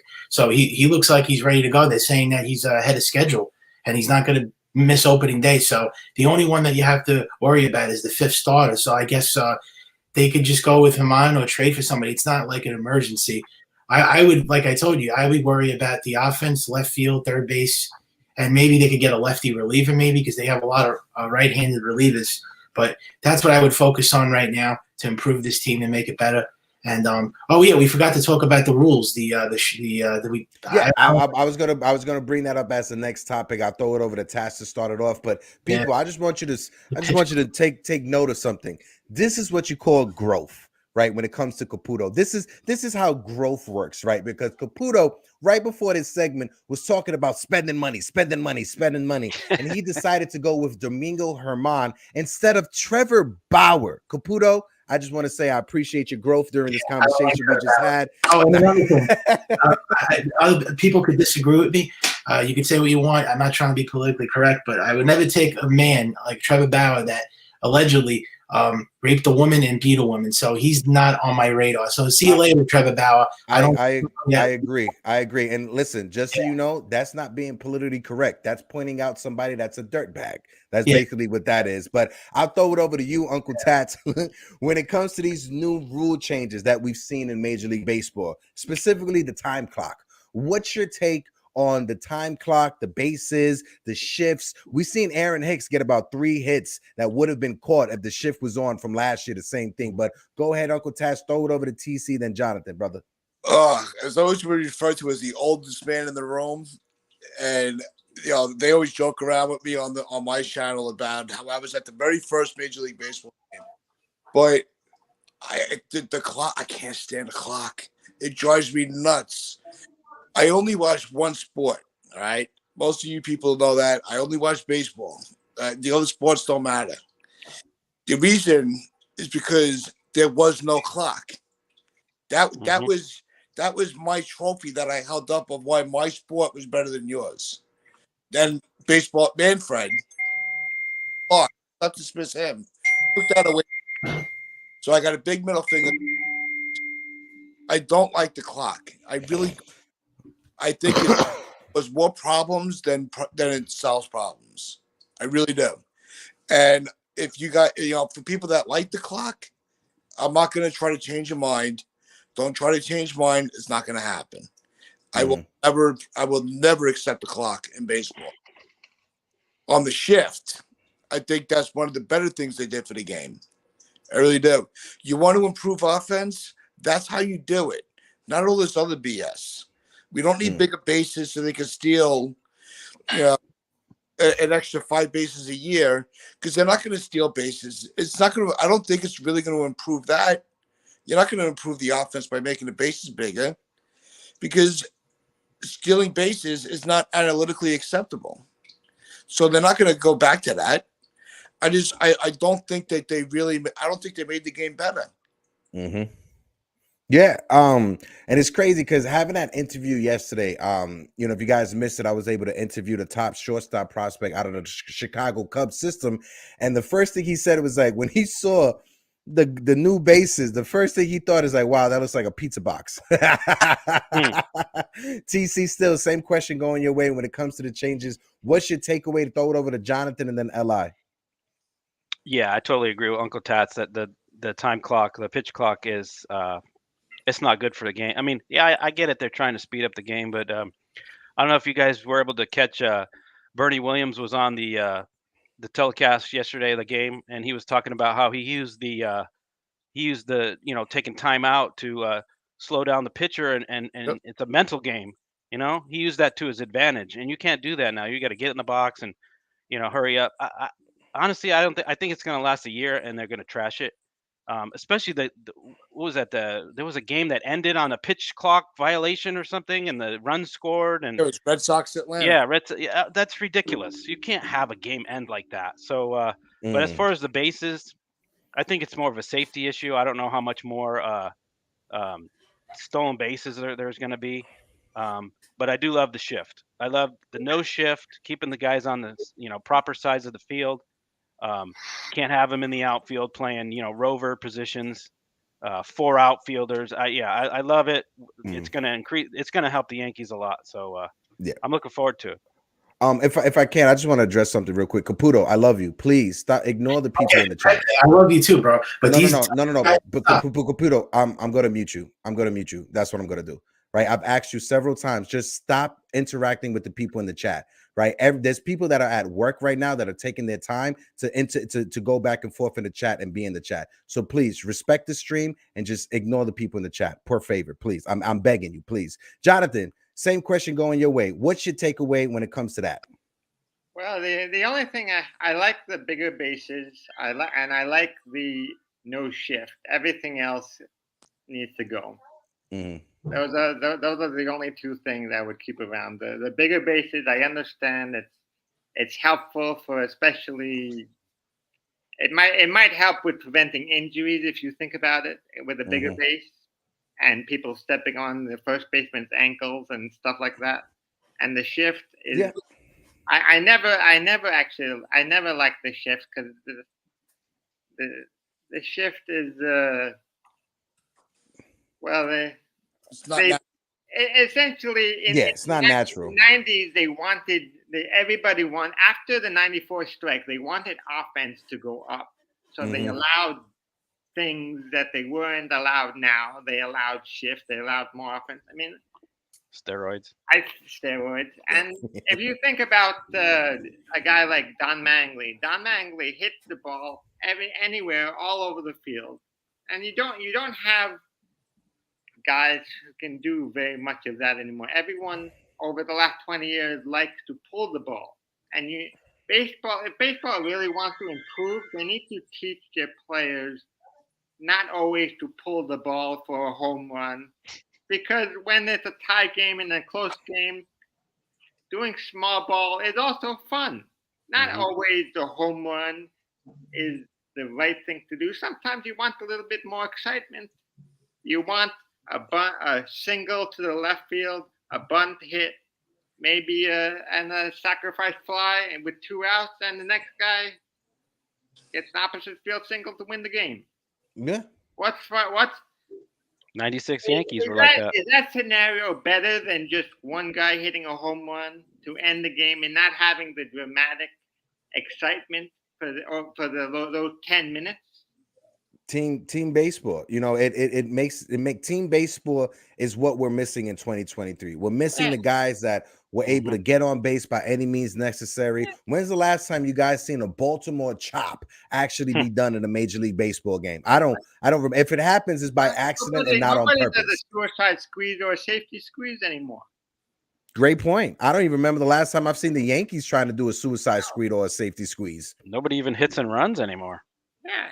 So that's what baseball needs to get back to. You need to incorporate small ball as well as long ball, and the last 20 years has been majority long ball.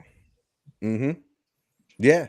As we continue the conversation going forward, if you guys can, I know there's a lot of people in the building right now. We got 26 people that are watching. Hit the likes for the guys real quick. And if you guys can, please sub to the new channel, The Morning Brew Sports. If you guys don't mind, come join the conversation over there. Li, same question going your way. When it comes to the shift, and then throw it over to Caputis. When it comes to the shift, when it comes to the rule changes, when it comes to the clocks, what's your likes and dislikes with the new system? First, hit the like or Shawn Michaels is going to come super kick you. Anyway. I need to have a graphic. I'm going to make a graphic, Li, for next time. So when you say that, I could just throw Shawn Michaels in there. Go ahead, Li. And anyway, I kind of like the pitch clock. I know it's strategic, but I like when a pitcher is there. I like when a pitcher has the pitch comp on him, so he can just tap his pitch and go, all right, I'm ready. Boom, go, boom, go. Yeah. Because I want my pitcher confident in what he is throwing. Yes, is it going to affect young guys? You can have a veteran catcher there to be the guy to help that young guy work it. There's still going to be mound visits. The rule changes did not prohibit mound visits. There still can be mound visits. But the one rule that I absolutely love is the pickoff rule.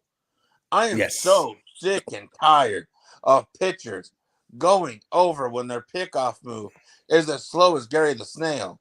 It's like your pickoff move sucks. Stop throwing over 474 times. Yeah. Yeah, that was the one thing that always grind my gears. Like if someone gets on first base and then the pitcher takes 3 straight pitches to throw it over, that's something that grind my gears. It helps speed the game up a little bit faster. You know, I know none of us here on this panel will complain about having to watch a 4-hour baseball game. I know none of us will complain about it, right?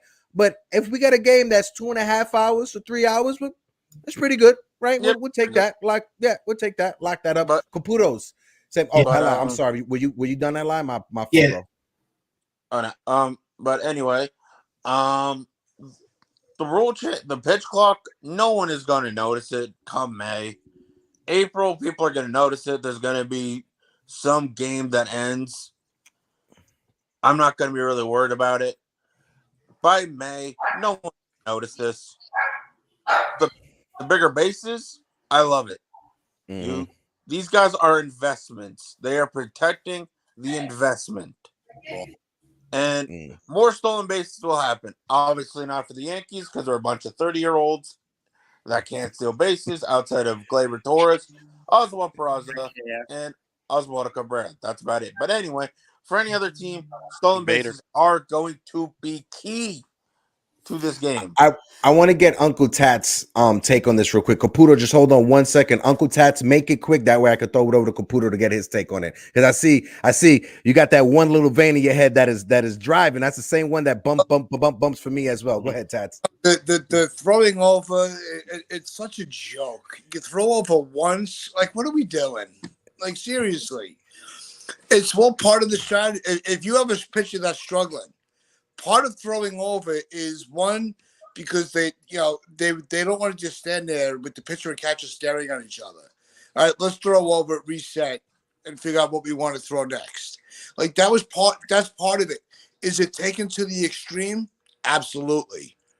All right. We don't need to see 40 throwovers to first base, but only one, and then on the second one, if you don't get him, he gets it's considered a balk. It's like, I think it's two throwovers. Is it two? Whatever it is. But there's got to be a middle ground, right? MLB has not found that middle ground, and I didn't get the chance to say this earlier. I will almost guarantee that these rule changes will not bring in one fan. I agree. All right. Caputo, same question going your way when it. Oh, I'm sorry, Tats. Go ahead. Would you finishing? In fact, one bit of a new audience. There is nobody saying, well, now that the game is 2.5 hours instead of 3, that half hour is going to impact their lives so much that they watch baseball. It's not going to happen. Hey, listen, it gives them an extra 30 minutes to watch a SpongeBob episode, Uncle Tat. Stop hating on Spongy Bob, all right? Caputos. Same question going your way, Caputos. When it comes to the new rule changes, what's your likes and what's your dislikes? Okay, well, the likes, I guess the bigger bases and the shift being banned, even though I'm not for these new rules because I'm old school. I don't like the pitch clock. Hopefully I could get used to it, but I don't like that timer, seeing that timer on the side. It's very annoying, and I hope we don't see that throughout the whole season. But the Yes Network just addressed it, that they're not going to show that pitch clock, so I guess we don't have to worry about that. But I guess I could get used to the pitch clock, but I don't like that rule. And I don't like any, these rules in general, like every single year that they change making these new rules. They have to stop. They're just catering to the younger fans because they're TikTok Yankee fans and they're not old school fans. And they're just catering to the younger fans. Not you, Hector, because you're more old school. But I'm just saying they're catering to the younger fans. Isn't this supposed to be the national pastime? Baseball is supposed to be the national pastime, and making it only 2 hours is like, that's I'm used to seeing a 3-hour game or 4-hour game, and I'm gonna miss that now. It's gonna be so the games are gonna be so so quick, and they're gonna be over so fast that's not really used to the game I'm watching. So I hope I get used to it, but that's a little too fast for a baseball game. Don't you think? 2 hours. I'm used to really seeing a 3-hour and 4.5 hour game. I mean, that's what people have to understand when it comes to these rule changes that were made by Major League Baseball, and we're just throwing it around just to get everybody's last take before we dip out. What people have to understand about these rule changes, they may come out and say, oh, it's to speed up the game. It's to make it faster, more accessible to people. In all honesty, it's to make money, right? Because think of it like this. If you have a TV service, Yes Network, SNY, whatever, right, and you have a 4-hour time block that is locked in for the Mets or for the Yankees, those 4 hours are there, right? If you could shrink that down to 2.5 hours, you can charge more for commercials. You can charge more for ads than you would on a 4-hour block, because a 2.5-hour block, you can say, I don't have that much airtime to run your commercials during a Yankee game, so the price is going to come up a little bit more if you want to buy ad space for commercials, right? Mhm. When it comes down to it, they made cloak the whole entire thing about, speeding up the game, getting a new fan base, getting a new generation interested into the game. It's all about making money. That's what it is, and that's what it always will be. Right now, there's actually MLB, they're scrambling, right? Because the company that owns certain local TV networks, like you guys see, like the Kansas City Royals, you see that they will be on Fox Sports or FXN Sports or something like that. Valley Sports, yeah. The company that produces all of those things for Major League Baseball, they went under over this past month. They literally went out of business. So Major League Baseball, they're scrambling to try to find a new vendor before the season starts. So all these new rule changes, it's all rule changes, but at the same time, they're trying to scramble to find a new vendor to produce these games for the Kansas City Royals, for the LA Angels, for the Arizona Diamondbacks, because those teams, they don't have a Yes Network. Mhm. They don't have an SNY. Right? They don't have the same thing like they have in Boston. The Oakland A's is one of those teams that they may not be able to show their games if Major League Baseball doesn't fix this. So when it all comes down to it, right? Everything that Major League Baseball does is for one thing and one thing only: to make money. When it comes to the throw over, I understand what you're saying, but what people are failing to realize, and this is something that they pointed out during the Yes broadcast this weekend, what people are failing to realize with the pickoff move is you can only throw it over 2 times per batter, right? I mean, per each person that's at first base, you can only throw it over twice, right?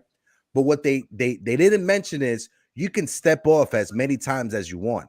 If Right. you're a pitcher that try to throw it over the first base twice and you can't throw it over the first base anymore, if you see that guy's about to run, you can step off, let him take a couple of steps, and then you could throw it to second base, or you could try to run and catch him in a rundown. So those are the little things that they leave out of the rule changes, because those are the rule changes, but people aren't dissecting the rules. Yes, you can only throw it over twice, but the pitcher can step off as many times and as many times as he wants. So it's coming around that time, 12:33. I'm gonna start up with Tats, right? For the rest of the spring training, Uncle Tats, what do you want to see from this team? What do you want to see from these players? And overall, who are you looking out for the rest of spring training? I'll keep an eye on Pereira. I want to see him starting at shortstop. I want to see him get as much shortstop play as possible. I want to see Volpe playing second and third on a more of consistent basis, because I think that's where he's going to have that's where he's going to find his home, in one of those two spots. And I want to see Ortega, how he pans out with left field today. I want to see Dominguez. I want to see a lot of growth from him. I don't want to wait another year for him. The time is now. Good point. Good point. And I'm gonna throw it over to TC Stills. Go ahead, TC Stills. Same question coming your way. Sunil, I apologize. We're about to cut the stream off right now, but Sunil, this Tuesday, I'm gonna make for the rest of spring training, Tuesdays and Thursdays will be open panel going forward. So you don't got to worry about Thursdays only being open panel. So for the rest of spring training, both Tuesdays and Thursdays will be open panel. So Sunil, make sure you come by this Tuesday for the open panel. But TC, same question going your way, brother. Yeah, I'm kind of on the same page as Uncle Tats. I want the same guys. I want to see Volpe a lot at second base. I want to see what how he looks there, because I think that's his position. Got to see more of Clark Schmidt. I think he's going to get that fifth starter, and then just figure out this left field, please. Like I can't have Hicks out there. I just please. Somebody say Calhoun, Ortega. Somebody step up. Esteban Florial, step up for the love of LI. Come on, Florial, do it for LI, please. Yeah, pretty much that, and then I'd love to see, I'd love to see who the backup catcher. I don't know if Higgy. I mean, I don't know. I guess he's gonna be there, but. I mean, Rortvet's out, so now I mean, hey, maybe this Navarez kid could come up. I don't know. He looks pretty good. So, especially with the injury. See what happens. Especially with the injury to Austin Wells, hopefully he comes back too. good. He got a fractured rib that's going to sideline him for 3 to 6 weeks. They weren't sure if it was a fractured rib or a ruptured oblique, right? So hopefully it gets figured out. An oblique issue, you guys know, obliques. They can last more than 3 to 6 weeks. That's something that could mess with you for the next 2 months, especially if you're a catcher. Jonathan, same question going your way, brother, and I'll throw it over to Caputis and then Ella to close us out. For the rest of spring training, what are you keeping your eye on? What do you want to see from the team, and which player do you want to see step up? Go ahead, brother.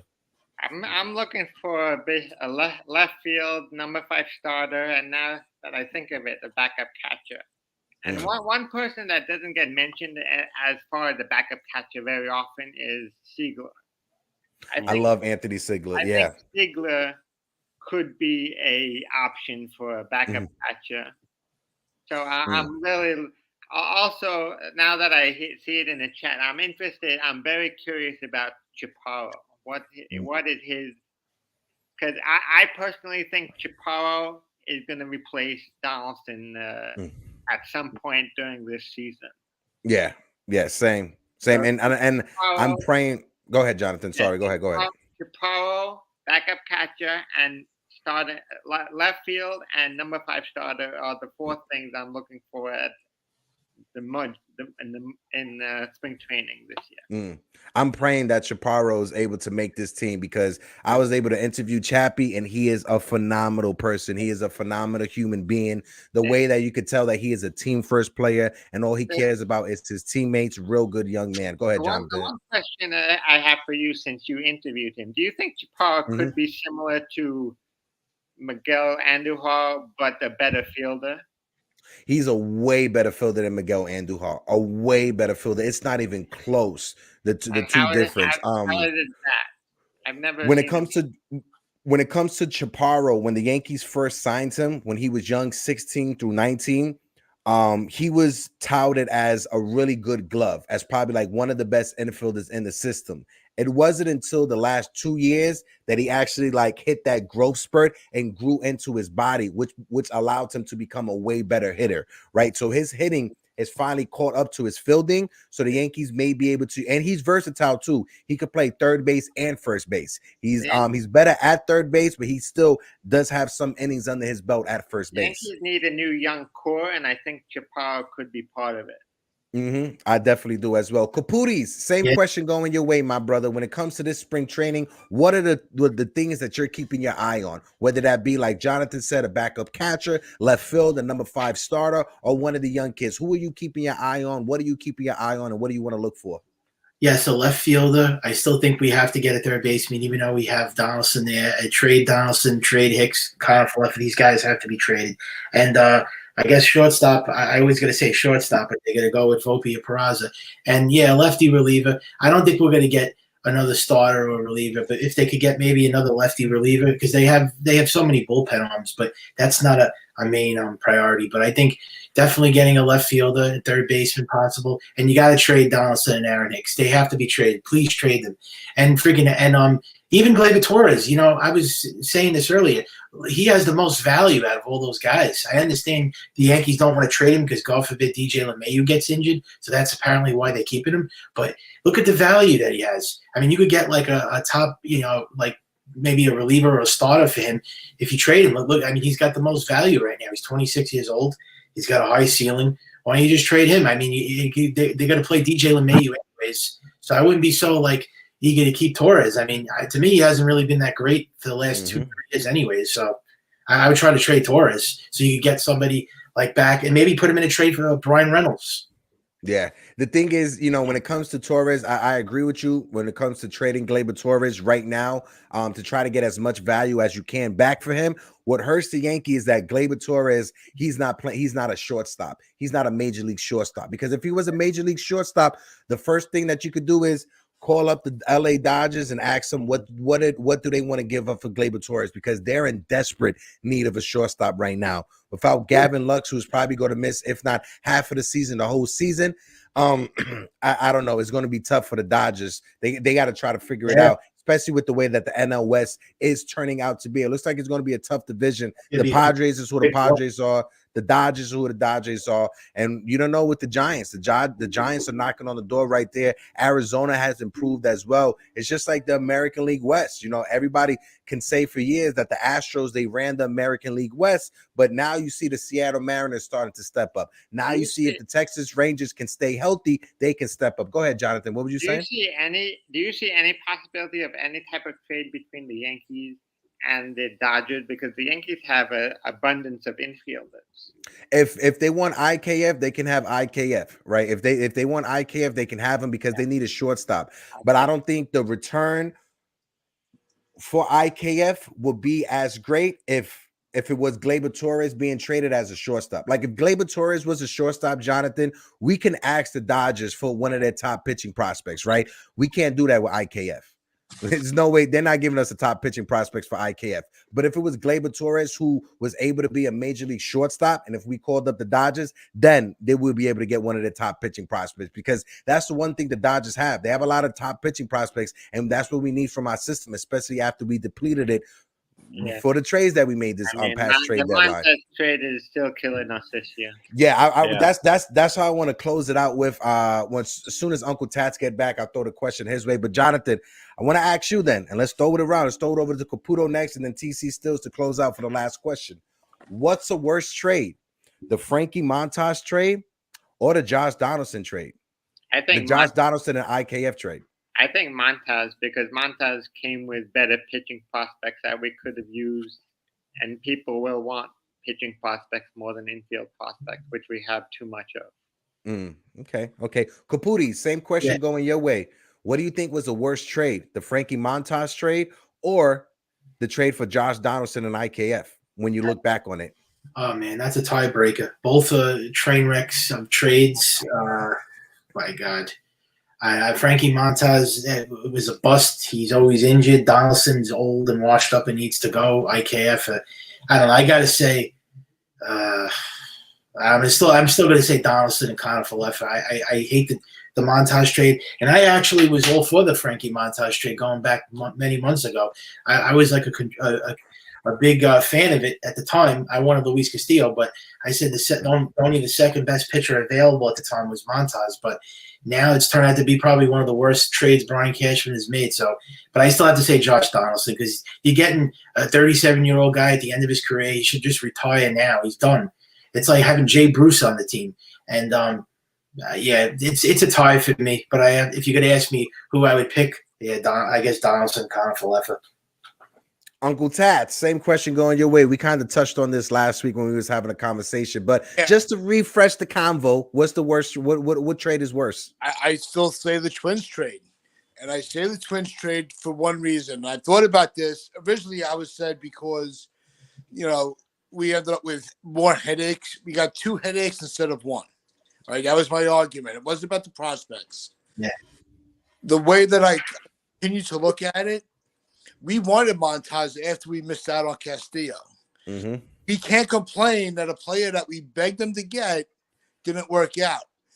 It doesn't work that way. I don't think that's fair. So that's why I still stand on. I think the trade with the Twins, because we're going to see Donaldson and IKF. Worst case scenario, everyday players, where Montas is every 5 days. Mm-hmm. So I think that bad trade has a bigger impact day to day than the pitching trade with Oakland. Yeah. And I agree with you, right? We gave up more to get Frankie Montas than we did to get Donaldson and IKF. We got rid of Gary Sanchez, who was a headache, right? We can all agree on that. Getting back Donaldson and IKF and Ben Vortback, to me, that's the worst trade, right? For one reason and one reason only. At least Frankie Montas, we don't have to see him every day. Frankie Montas is injured. He's not going to be on the field. Josh Donaldson is going to be on the field. Right? IKF is going to be on the field. So every day we have to be hit with a constant reminder that we made the trade for Donaldson and IKF. After a month of not seeing Frankie Montas, we may forget that Frankie Montas is on the team, or we may forget that we traded for Frankie Montas. We can't do that with Josh Donaldson because we got to see that man and his fat face every day. Same thing with IKF. Gonna have to see him every day as well, right? Tony La Russa, he named Josh Donaldson the Grand Wizard of the KKK last year, right? If I can go back and not have that storyline or that, scenario happen, I would do that 100 times out of 100 times, right? I do not want Josh Donaldson a part of this team, especially that what happened last year. And I'm gonna keep on saying that Josh Donaldson got exposed for being the biggest fraud in Major League Baseball. Everybody said Josh Donaldson is such a badass. He's such a tough guy. He's such that locker guy, whatever. Yasmani Grandal got right in his face, and Josh Donaldson did not do a damn thing. He folded up. Mm-hmm. Go ahead, Jonathan. What Michael put in the chat, I almost forgot it. Another guy we let go of is Urshela. Yeah. I think Urshela was probably a better option at third base than Donaldson, even though Donaldson has a longer history. I think Urshela is cheaper. Better. Yeah, definitely better. Urshela, especially, and I'll throw it over to TC Stills to close this out. Especially when we were because we were sold on the idea we traded for Josh Donaldson to improve our lineup because he doesn't strike out as much, because he walks, because he hits home runs. That's what we were sold when we got Josh Donaldson. If you guys remember that horrible interview with Brian Cashman, and he said, well, we did improve. We got Josh Donaldson. We improved our lineup, and now our lineup is horrible because Gio had a better season than Josh Donaldson last year. Go ahead, Jay. Exactly what I was talking about earlier in the chat. I talked about we needed to get more on-base guys and less strikeout home run guys. That was Urshela compared to Donaldson. Yeah. Urshela was an on-base hit, singles, doubles, instead of a home run strikeout guy like Donaldson. Yeah.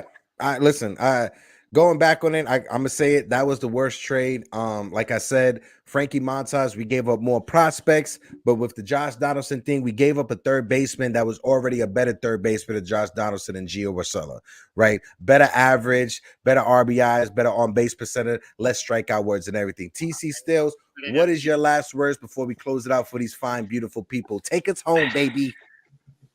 All right, so I'll wrap this up right here with they're both pretty close. We gave up more for Montas, I think. I was gonna lean toward the Montas, but thinking about what you guys are saying with Donaldson, seeing him, at least he's there. He gives us a little production, but the trade is the worst because we could have had Carlos Correa for the same money that we gave Donaldson, and we could have had Urshela at third and Correa at short for the same money. That's the worst trade. You just broke my heart, bro. You just broke my heart because we brought in $30 million for those three players: Donaldson, IKF, and Ben Vortback. Yep. I just want to understand, if I could be a fly on the wall in the front office, What was the logic? What stopped you from spending that extra $5 million for Carlos Correa, knowing that he was going to opt out at the end of the season to try to get more money? You didn't even I'll get tell you what, it's Cashman. It's Cashman trying to be smarter than everyone else. That's why. Hey, can't say anything else. Guys, appreciate everybody for tuning in. Of course, shout out to the chat. Of course, shout out to my man Sunil in the chat. Tyler Tabbitt in the chat as well. Rashard Thompson in the chat. Appreciate everyone. Chris Perez Jr. Appreciate my guys. Jonathan, Michael Caputos, Uncle Tats, L.I. Yankee King, who hit the button by accident and left the screen. That's how excited he was about these conversations we was having. But people, I appreciate everybody for tuning in. All love and positivity. Like always, peace, salutation, and make sure you catch us Tuesday with another episode of the Yankees Morning Brew. And if you guys can, hit the like button for the boys as you guys exit. Subscribe to the new channel, The Morning Brew Sports, and we are out of here. Peace.